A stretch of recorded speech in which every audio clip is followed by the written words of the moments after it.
Le Maroc a autrefois abrité des centaines de milliers de juifs. C'était la plus importante communauté juive de tout le monde arabe. Malgré des périodes de pogroms et de persécutions, les juifs marocains ont, dans leur immense majorité, réussi à prospérer. Au fil des siècles, ils ont développé une culture d'une richesse exceptionnelle et beaucoup d'entre eux sont parvenus à occuper des postes de premier plan au sein du royaume. Puis la France tombe aux mains des nazis. Le régime fantoche de Vichy prend alors le contrôle de l'ensemble des colonies françaises, y compris le Maroc. Mais le sultan du pays refuse catégoriquement de se soumettre aux nouvelles autorités. À chaque occasion, il s'oppose à leurs décrets anti-juifs. Lorsqu'on lui demande de fournir une liste des juifs marocains, il répond par une phrase devenue célèbre. « Il n'y a pas de juifs dans mon pays, il n'y a que des Marocains ». Malgré la présence d'officiers nazis dans les rues des villes marocaines, les juifs du Maroc échappent ainsi aux griffes d'Hitler. Pendant toute la Seconde Guerre mondiale, ils continuent à vivre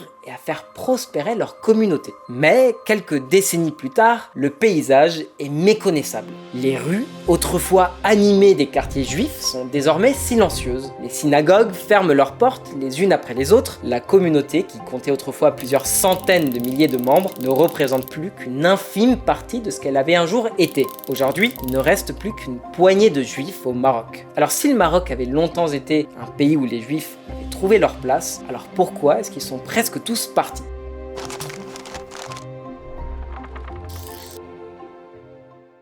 Eh bien, personne ne sait exactement quand les premiers juifs sont arrivés au Maroc. En revanche, nous savons qu'ils ont vécu pendant des siècles aux côtés de peuples autochtones d'Afrique du Nord, les Amazides. Certains historiens pensent même qu'une partie d'entre eux se serait convertie au judaïsme. Puis tout change avec l'arrivée de l'islam. Du jour au lendemain, les juifs du Maroc acquièrent un nouveau statut, celui de dhimmi, des non-musulmans monothéistes placés sous la protection de l'État. Si les musulmans occupent le sommet de la hiérarchie sociale et les non-croyants le dernier échelon, les dhimmis, eux, se situent quelque part entre les deux. Tant qu'ils s'acquittent d'un impôt de protection, qu'ils acceptent de ne pas être considérés comme les égaux des musulmans, ils sont autorisés à vivre et à pratiquer leur religion avec une liberté relative. Du moins, c'était ainsi que le système était censé fonctionner. Parce que, comme tous les systèmes, tout dépend finalement de ceux qui ont le pouvoir. Certains souverains ne voient aucun intérêt à persécuter les minorités religieuses. Sous leur règne, la culture juive marocaine connaît un véritable âge d'or. Le pays donne naissance à certains des plus grands érudits, mystiques et poètes de toute l'histoire du judaïsme. Mais d'autres dirigeants sont, disons, beaucoup moins tolérants. Lorsque les Almohades prennent le pouvoir, ils ne laissent aux juifs qu'une seule alternative, l'islam ou le trépas. Ceux qui refusent de se convertir sont massacrés par centaines de milliers. Les chefs de leur communauté sont brûlés vifs. Et même la conversion ne garantit pas l'égalité. Les nouveaux convertis continuent d'être regardés avec suspicion et mépris. On les oblige à porter des vêtements distinctifs qui les rendent immédiatement reconnaissables et en font des cibles visibles aux yeux de tous. Pendant des siècles, l'histoire des Juifs d'Afrique du Nord suit un cycle presque immuable. De longues périodes de tolérance brutalement interrompues par des vagues de persécution. La répression laisse ensuite place au renouveau jusqu'à ce que le cycle recommence. Ainsi, lorsque la monarchie espagnole expulse tous les juifs du royaume en 1492, des milliers de réfugiés prennent la fuite vers l'Afrique du Nord toute proche. L'accueil qui leur est réservé est pour le moins contrasté. À Touat, certains musulmans déroulent le tapis rouge en massacrant la totalité de la population juive de la ville. Mais la plupart des réfugiés trouvent un nouveau foyer dans les quartiers juifs de Fès, Marrakech, Chefchaouen ou Tétouan. Peu à peu, ces communautés adoptent de plus en plus les traditions héritées du judaïsme espagnol. Les débuts sont parfois difficiles entre les nouveaux arrivants et les familles installées depuis des générations. Mais les juifs n'ont pas vraiment le luxe de se diviser lorsque les foules viennent attaquer le Méla, l'équivalent nord-africain du ghetto européen. Le tout premier Méla est construit à proximité immédiate de la cour royale. Son objectif est double, protéger les juifs de Fès, mais aussi garder les conseillers juifs du sultan à portée de main à chaque fois qu'il a besoin de leurs services. Pourtant, c'est haute muraille rappelle une réalité impossible à oublier. Même les juifs les plus influents de la cour ne pourront jamais s'intégrer pleinement dans une société qui continue de les considérer comme inférieurs. Au fil des siècles, alors que la région devient de plus en plus instable, les Mellahs deviennent eux aussi de plus en plus dangereux. Les liens entre l'instabilité politique et les persécutions anti-juives est si constant qu'on pourrait presque le représenter sur un graphique. Et le Maroc du 19e siècle est particulièrement instable. Les pogroms deviennent plus fréquents, de nouveaux Mellahs apparaissent à travers tout le pays. Malgré cela, les juifs marocains continuent de vivre leur foi. Ils étudient la Torah, ils se plongent dans la mystique juive, ils célèbrent les fêtes religieuses, les mariages et les bar mitzvahs. Et ils perpétuent des traditions propres au judaïsme nord-africain dont plus personne ne semble vraiment connaître l'origine. Comme par exemple la Mimouna, cette grande fête célébrée juste après Pessah, qui est en quelque sorte une célébration de tout ce qui contient de la pâte, de la farine et des glucides. Au début du XXe siècle, beaucoup de juifs marocains commencent à croire que les années les plus sombres appartiennent enfin au passé. En 1912, le Maroc devient un protectorat français. Les juifs marocains se retrouvent alors dans une situation particulière. Ils ne sont plus des dhimmis, mais ils ne sont pas non plus des citoyens français. Ils occupent une position intermédiaire. Malgré ça, ils prêtent rapidement allégeance à leurs nouveaux dirigeants coloniaux. Les Français ont créé les premières écoles juives modernes du pays. Ils ont construit des chemins de fer, des hôpitaux et des routes. Le racisme était une réalité et l'antisémitisme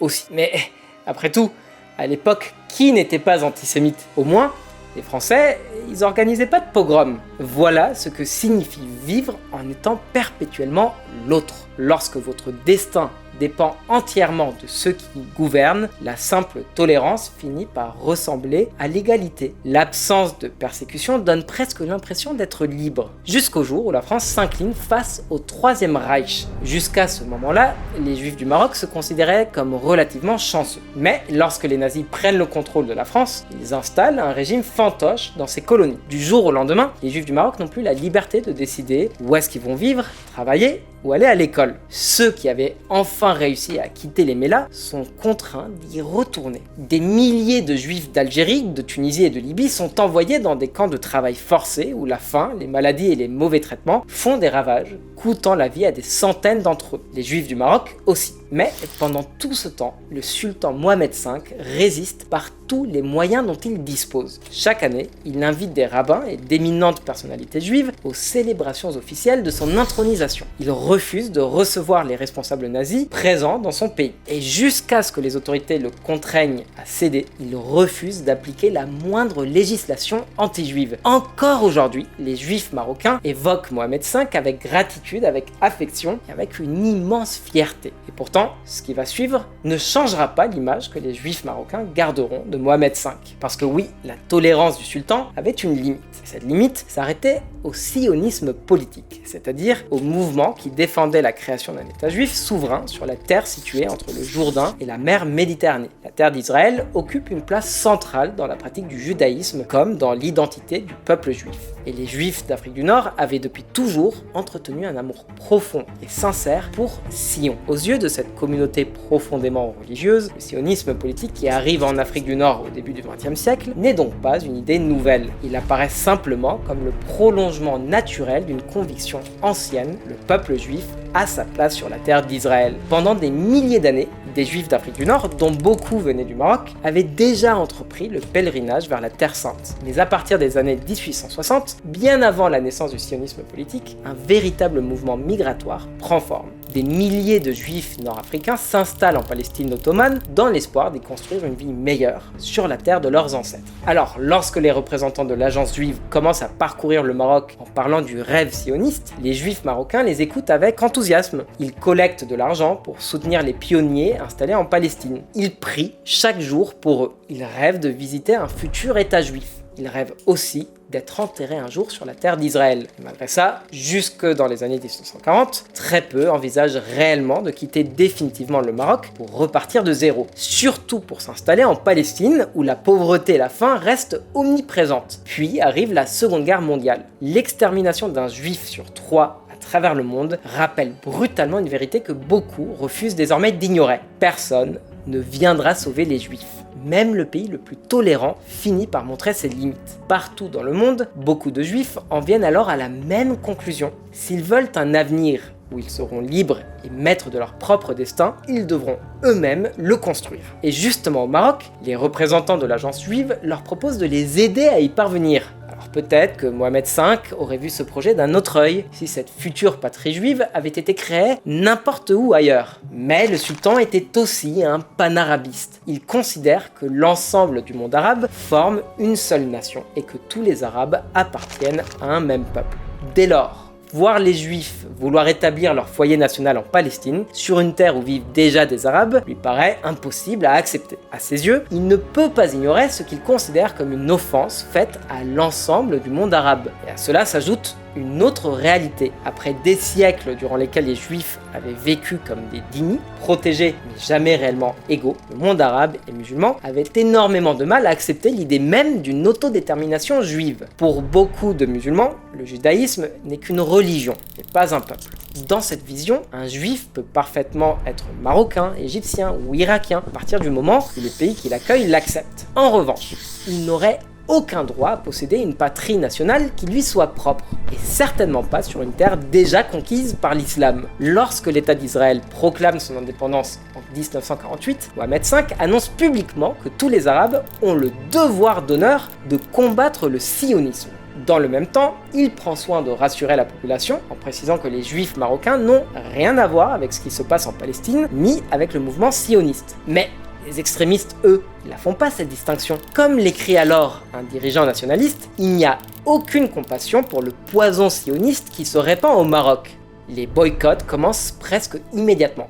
Puis viennent les pogroms. Bien sûr, tous les Marocains ne soutiennent pas ces violences. Certains musulmans condamnent ouvertement les foules qui s'en prennent aux quartiers juifs ou qui incendient les commerces appartenant à des juifs. Mais lorsqu'un gouverneur local rend visite aux familles juives victimes des attaques, les extrémistes se retournent également contre lui. Ils le poignardent à plusieurs reprises, jusque dans sa propre mosquée. Et même parmi les autorités les plus bienveillantes, beaucoup finissent par rejeter la responsabilité des pogroms sur les juifs. Après tout, disent-ils, s'ils n'avaient pas été aussi sionistes, rien de tout ça ne serait arrivé. Discrètement, de plus en plus de familles juives commencent alors à préparer leur départ. Quitter le Maroc pour Israël est dangereux, et dans bien des cas, totalement illégal. Les familles les plus aisées s'appuient sur leurs relations personnelles ou versent des pots de vin. Les plus modestes empruntent une voie beaucoup plus risquée. Elles font appel soit au réseau clandestin sioniste, soit à des passeurs professionnels. Malgré tous les dangers du voyage, malgré les conditions de vie extrêmement difficiles qui les attendent dans le jeune État d'Israël, près de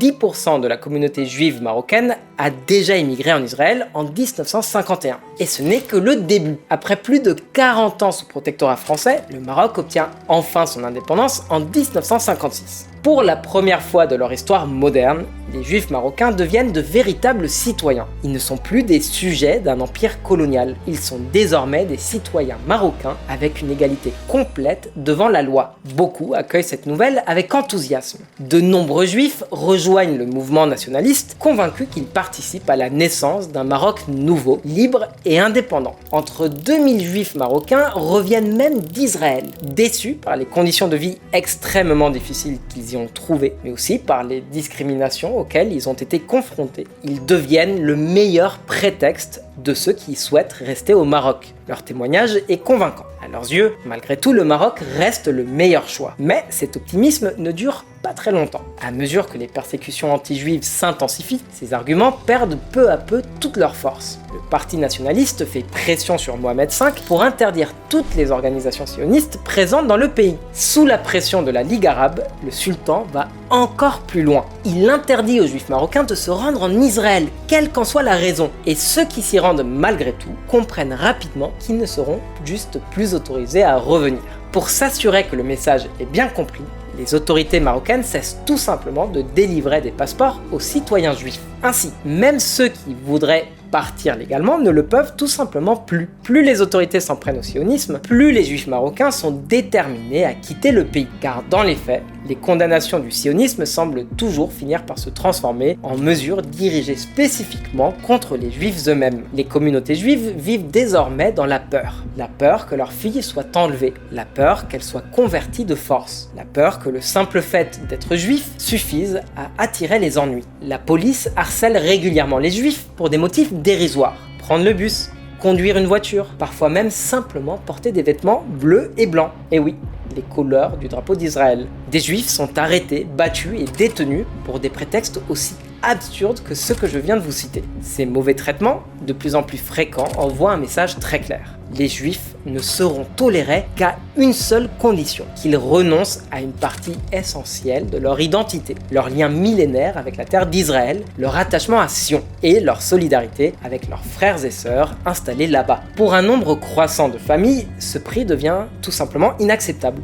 De plus en plus de juifs marocains se tournent alors vers les agents du Mossad, présents clandestinement sur le terrain depuis 1954. C'est le Mossad qui met au point un premier plan particulièrement audacieux: faire partir des enfants juifs vers Israël sans leurs parents. Officiellement, ils partent simplement en colonie de vacances en Suisse. En réalité, leur destination est tout autre. C'est également le Mossad qui organise les bateaux acheminant discrètement des familles juives jusqu'à Gibraltar. Et c'est encore le Mossad qui finira par négocier le départ massif des juifs marocains. Et cette fois-ci, légalement. Mais seulement après une tragédie qui va tout bouleverser. L'Egoz. C'est un vieux bateau datant de la Seconde Guerre mondiale. Le Mossad l'a reconverti pour transporter clandestinement des juifs marocains jusqu'à Gibraltar. En janvier 1961, le navire a déjà permis à plus de 300 personnes de rejoindre un havre de sécurité. Mais lors de sa 12e traversée du détroit de Gibraltar, l'Egoz est pris dans une tempête déchaînée. Il ne faut même pas 5 minutes pour que le vieux bateau sombre.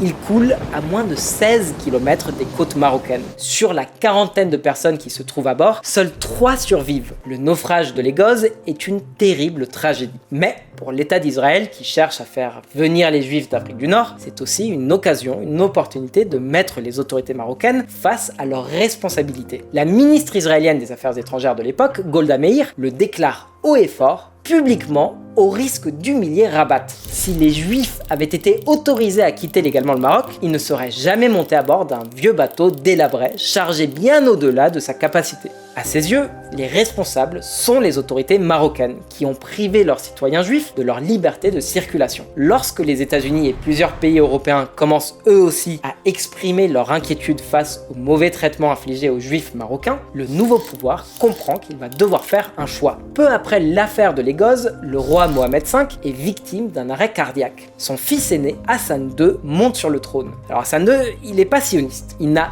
aucune intention de reconnaître l'État d'Israël. Mais il est aussi parfaitement conscient du mécontentement grandissant de quelques 200 000 juifs qui vivent encore au Maroc. Même les nationalistes juifs marocains les plus convaincus, ceux qui avaient longtemps défendu un Maroc indépendant tout en s'opposant au sionisme, réclament désormais une émigration massive vers Israël. Le rêve d'un Maroc où tout le monde est égal a échoué. Il s'est heurté à une société qui continue de sanctionner les juifs dès lors qu'ils refusent de renoncer à une part essentielle de leur identité. Hassan II conclut alors un accord secret avec 2 organisations juives, avec le soutien du Mossad et du gouvernement israélien. Mais il est hors de question qu'il apparaisse publiquement comme un dirigeant négociant avec Israël. Il faut préserver les apparences. Selon les termes de cet accord, les juifs marocains seront autorisés à quitter le pays à titre individuel, à une condition: qu'ils ne partent pas officiellement pour Israël. Évidemment, tout le monde comprend que cette escale en France ou en Italie n'est qu'une étape, un simple arrêt avant leur véritable destination. Pour rendre l'accord plus acceptable, les organisations juives proposent également une compensation financière. Les juifs marocains représentent une population active, qualifiée et productive. Le départ de dizaines de milliers de travailleurs risque de peser lourdement sur l'économie du pays. Le roi serait-il prêt à accepter une indemnisation pour compenser cette perte économique? La réponse